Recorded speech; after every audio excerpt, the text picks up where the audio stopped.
बिस्मिल्लाहिर्रहमानिर्रहीम। अस्सलाम वालेकुम। मैं हूं डॉक्टर कमर अब्बास। आप देख रहे हैं मेरा यूट्यूब चैनल डॉक्टर्स वेटनी क्लिनिक।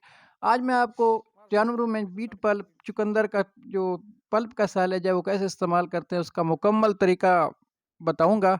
ये आप देख रहे हैं कि बीट पल्प को खोला गया और खोलने के बाद इसको हम उससे निकालते हैं, उसके जो डंप किया होता है, और निकालने के बाद ये देखें कितना बेहतरीन किस्म का ये बीट पल्प है। इसमें किसी किस्म का फंगस, किसी किस्म का कोई मसला नहीं है। तो जिस जगह हमने डंप किया होता है वहाँ से निकालने के बाद हम इसको जानवर को फीड करते हैं।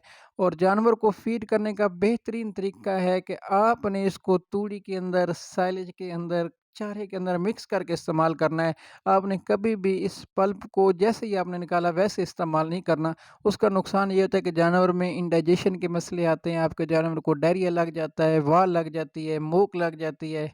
और जब इंडाइजेशन के मसाइल आएंगे तो आपके जानवर का दूध भी कम हो जाएगा, इंटेक भी कम हो जाएगा।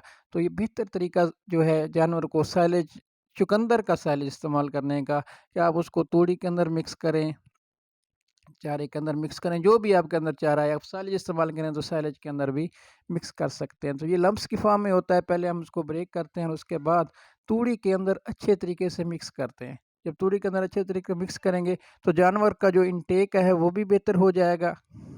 एक तो जानवर का इंटेक बेहतर होगा, जो तूड़ी देंगे जानवर को, आप चारा देंगे, वो बिल्कुल खा जाएगा इसके टेस्ट की वजह से।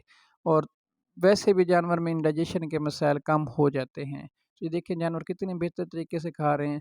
तो इसके लिए आपने ये करना है कि आज हम इसको पहले दिन डाल रहे हैं, तो पहले दिन आपने कोशिश करनी है कि इसको 2 से ढाई केजी जानवर पर जानवर के हिसाब से आप इसमें इस्तेमाल करेंगे। ये नहीं है कि आप पहले दिन इसको 10 केजी इस्तेमाल करें और जानवर के जो मसाइल हैं वो बढ़ जाए।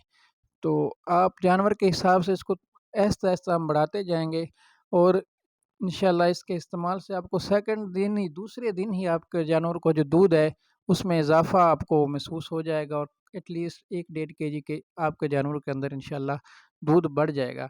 तो आप इसको डेली बेस पे बढ़ाएँगे। जब मौसम कुछ बेहतर होता है तो फिर आप इसको 10 केजी पर एनिमल, दूध देने वाले जानवर के हिसाब से आप उसमें खिला सकते हैं। और इसका एक और फ़ायदा होता है कि आप बीट पल्प के अंदर मिनरल का इस्तेमाल कर सकते हैं। आम तौर पे जो मिनरल होता है उसकी फास्फोरस की वजह से पंजेंट स्मेल होती है। तो स्मेल की वजह से जानवर उसको मज़े से, या मतलब अच्छे तरीके से इंटेक नहीं करता। तो आप जब बीट पल्प के अंदर मिनरल का इस्तेमाल करके आप जानवर को खिलाएँगे तो आपका जानवर जो है मिनरल को अच्छे तरीके से खा लेगा, और इस तरह मिनरल मिनरल का इंटेक बेहतर हो जाएगा। ये देखिए कितने मज़े से जानवर खा रहे हैं।